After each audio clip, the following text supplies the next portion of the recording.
আজকের ভিডিওটি লম্বা হবে কারণ আজকে আমরা আলোচনা করেছি upcoming MPW exam and syllabus এবং তার সাথে সাথে সফেদ ত্রিপুরা হেলথ ডিপার্টমেন্ট নর্সেট 10 এইমস এর নিয়োগের ব্যাপারে এবং পরীক্ষা প্রস্তুতি সম্পর্কে বিশেষ আলোচনা।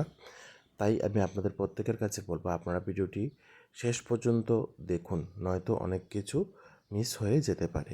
ধন্যবাদ আপনাদের প্রত্যেককে। হ্যালো আমার নার্সিং ভাই বোনেরা, তোমরা সবাই কেমন আছো? প্রথমেই আমাদের ইউটিউব চ্যানেল ইউনিক স্ট্রেংথ রিভিলের পক্ষ থেকে তোমাদের প্রত্যেককে হ্যাপি হোলির আন্তরিক প্রীতি এবং শুভেচ্ছা জানাই। আজকে আমরা নার্সিং প্রফেশনের এবং ত্রিপুরা নার্সিং স্টাফ রিক্রুটমেন্টের ব্যাপারে কিছু বিশেষ গুরুত্বপূর্ণ আলোচনা করব, যেখানে আমরা প্রথমেই আলোচনা করব এমপিডাব্লিউ এবং এএনএম স্টাফ রিক্রুটমেন্ট নিয়ে, এবং তারপর আমরা আলোচনা করব সফেদ ত্রিপুরা হেলথ ডিপার্টমেন্ট এবং নর্সেট 10 নিয়ে। তো প্রথমে আমরা মেইন পয়েন্টে ফিরে আসি। এমপিডাব্লিউ বা এএনএম তোমরা যারা ক্যান্ডিডেটরা আছো তোমরা প্রত্যেকেই জানো, আমাদের মন্ত্রী সুশান্ত চৌধুরী উনি ডিক্লেয়ার দিয়েছেন যে অতি সত্বর এমপিডাব্লিউ স্টাফ নার্স রিক্রুট করা হবে, এবং সফেদ থেকে তো already staff nurse MPW recruit করা হবে, তার একটি নোটিফিকেশন অলরেডি আগে এসেছে, তোমরা ফর্ম ফিল আপ করেছো, এখন শুধুমাত্র ইন্টারভিউর পালা। এবং আবারও একটি নতুন এমপিডাব্লিউ নিয়োগ করার নোটিফিকেশন বের হবে, যেখানে 100 জন এমপিডাব্লিউ বা এনএম স্টাফ রিক্রুট করা হবে। তো এর মধ্যে তোমাদের অনেকেরই প্রশ্ন থাকতে পারে যে দাদা নোটিফিকেশনটা কবে বের হবে বা আমাদের কি পড়তে হবে। দেখো, আমাদের ইউটিউব চ্যানেলের মধ্যে নোটিফিকেশন আপলোড করি, এবং তার সাথে সাথে কিন্তু বিভিন্ন এক্সাম স্ট্র্যাটেজি, তোমরা সেই এক্সামগুলি কিভাবে দেবে সেই বিষয়েও কিন্তু আমরা আলোচনা করি। এবং আমাদের ইউটিউব চ্যানেলের আন্ডারে কিন্তু একটা কোচিং সেন্টার ছিল যার নাম ছিল ফ্লোরেন্স নাইটিঙ্গেল স্টাডি জোন, যেখানে আমাদের যারা প্রিভিয়াস ইয়ারের স্টুডেন্টরা ছিল সেখান থেকে কিন্তু 4 জন সাকসেসফুলি গভর্নমেন্ট জব পেয়েছে, ঠিক আছে, আমাদের ইউটিউব চ্যানেল থেকে, মানে কোচিং সেন্টার থেকে, যার নাম ছিল ফ্লোরেন্স নাইটিঙ্গেল স্টাডি জোন।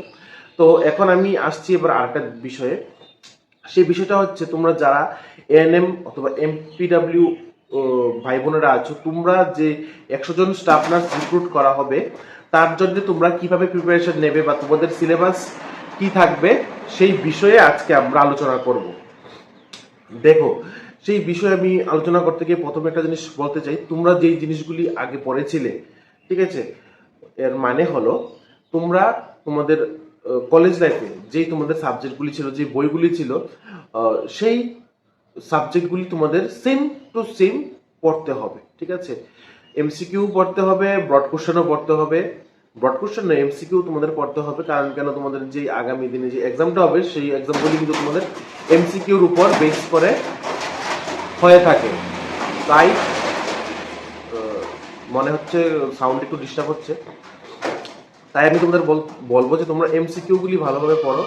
তোমাদের কলেজ লাইফে তোমাদের যে সাবজেক্টগুলি ছিল, যে বইগুলি ছিল, সেই সাবজেক্টগুলি এবং বিষয়গুলির উপর তোমরা ভালোভাবে নজর দাও, সেই জিনিসগুলি পড়ো। এবং তার সাথে সাথে তোমাদের সফেদের সময় তোমরা যে জিনিসগুলি এক্সট্রা পড়েছিলে, জিকে, কারেন্ট অ্যাফেয়ার্স এবং রিজনিং, এই 3টা জিনিসও কিন্তু আমি বলবো তোমাদের ভালোভাবে পড়ার জন্য, ঠিক আছে। তাহলে তোমরা ধরে নিতে পারো তোমাদের কি কি পড়তে হবে।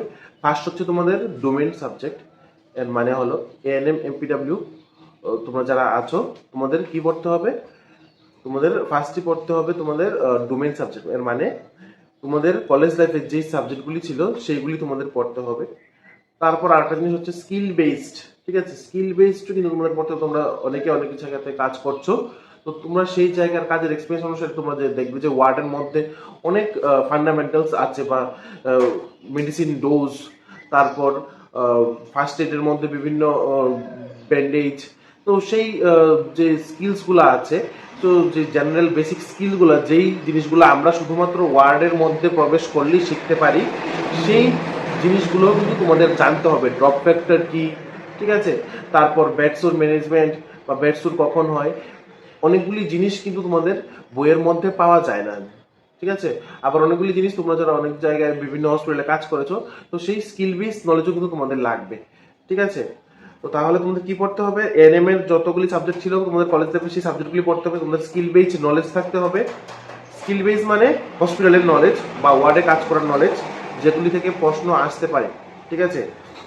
তারপর নেক্সট হচ্ছে তোমাদের জেনারেল নলেজ, তারপর কারেন্ট অ্যাফেয়ার্স এবং রিজনিং। জেনারেল নলেজের মধ্যে থাকবে তোমাদের ত্রিপুরা থেকে এবং নর্থ ইস্ট থেকে এবং ইন্ডিয়া থেকে, বিশেষত করে ত্রিপুরা থেকে থাকার চান্সেসটা অনেকটা বেশি।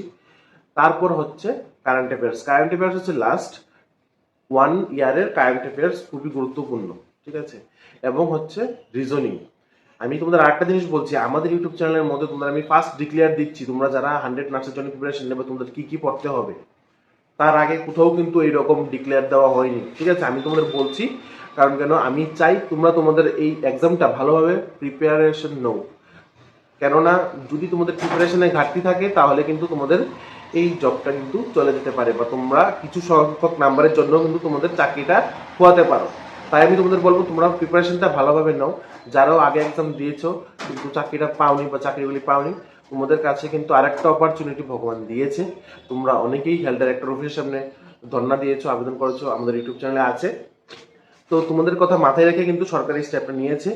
আমি বলবো যে তোমরা তোমাদের এখন যে প্রিপারেশনটা আছে সেই প্রিপারেশনটা তোমরা ভালোভাবে নাও, যেন তোমরা সামনে যে বিভিন্ন এক্সামগুলি আছে সেগুলি তোমরা ক্র্যাক করতে পারো। তো এই হচ্ছে আমাদের MPWNM ভাই বোনদের জন্য আজকের বিশেষ আলোচনা। এখন আসছি সফেদ এবং ত্রিপুরা হেলথ ডিপার্টমেন্ট থেকে বের হওয়া স্টাফ নার্স রিক্রুটমেন্টের যে নোটিফিকেশন, সেই নোটিফিকেশন এবং কবে এক্সাম হবে 100 নার্সিং অফিসার এবং তার সাথে সাথে নর্সের 10 নিয়ে আলোচনা।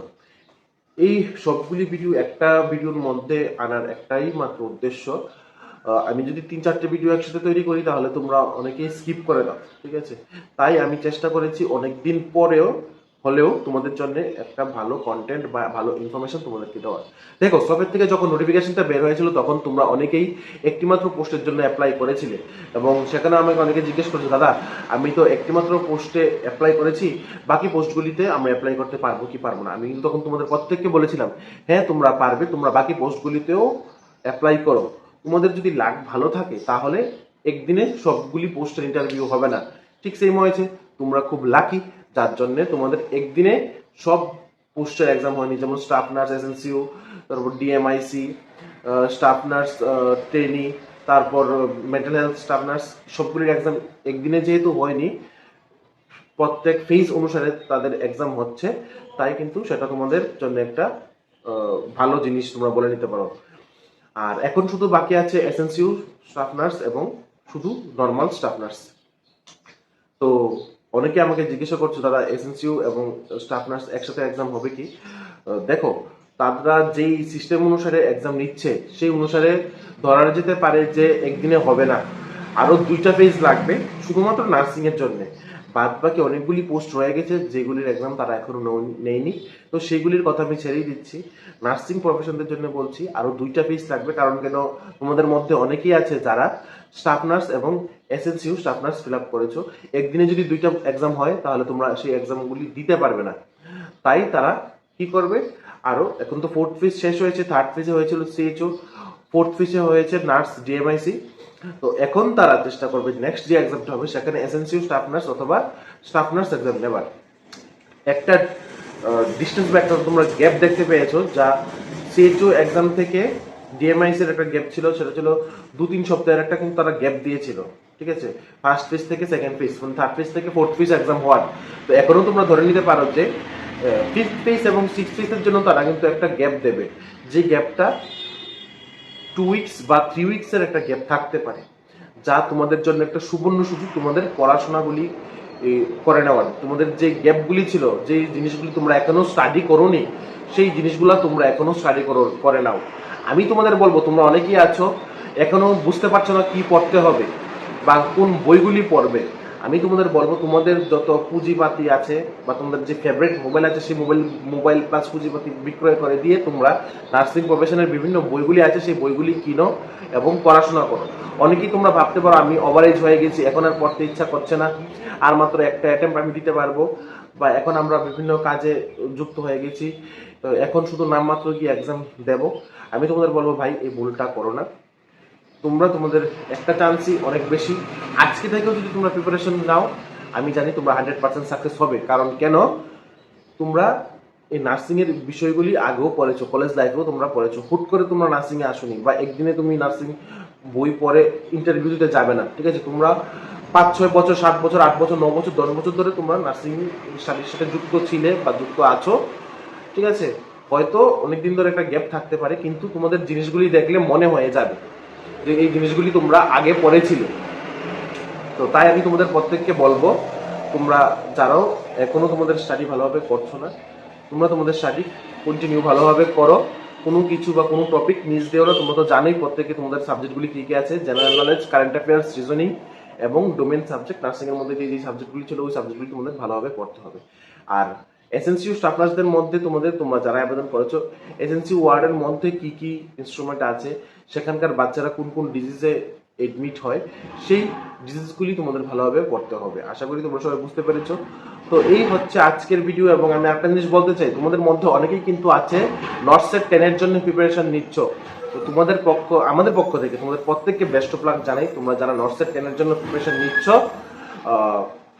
তোমরা ভালোভাবে প্রিপারেশন নাও, ভালোভাবে স্টাডি করো এবং এক্সামটা সুন্দরভাবে দাও, এটাই আমি চাইবো। তো তাহলে আজকের জন্য ভিডিওটা এতটুকুই। তোমরা সবাই ভালো থাকো, সুস্থ থাকো।